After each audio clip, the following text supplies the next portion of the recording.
Security. It's important, especially for your business. There are many steps you can take to keep your network secure. Having authentication for access is a great step in the right direction. Many network administrators want all the features and options that a full-blown Radius server solution provides. Some examples of these include free Radius, a network policy server, or an ISE server. These options provide many layers of functionality, but can be pretty complicated to set up. If you're looking for a simple and straightforward solution, and you use Cisco Business Dashboard to manage your network, Cisco has got your back. In this episode of Cisco Tech Talk, I'll explain the basic Radius authentication service on supported devices when using the latest Cisco Business Dashboard version 2.5.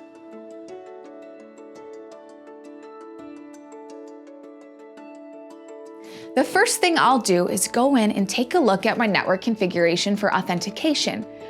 This is where I have my authentication profiles. By default, this profile is set. If I select and edit this, you'll notice that since I'm running firmware version 2.5, there is a checkbox to use the Cisco Business Authentication service. This is a new feature that is automatically checked on the default profile. Once you confirm this box is checked, it's ready to start doing authentication. Now, you could remove this from the default profile and add more profiles that you might use.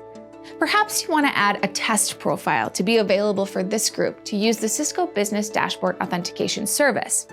Or maybe you want to add different custom Radius servers. The process is pretty much the same as it has been in the past. The difference is that now you have the ability to send authentication to your CBD server as a Radius server. Next, navigate to the System section. Select Platform Settings, and then click the System Variables tab. The external dashboard IP address needs to be the publicly facing IP address of your CBD dashboard. Make sure you're using the external authentication server port, 1812. That's the standard Radius server port. Once you have these variables configured, you need to create the users that are going to be authenticating to your system. To do this, go under Administration, then Users. From here, you can add the appropriate user accounts. For this example, under both username and display name, I'll enter user1. Make sure you give it an email address. Mine will be user1@mydomainname. Here is where you can decide if you want this user to be able to log into your CBD console. In my case, no, they don't need that access.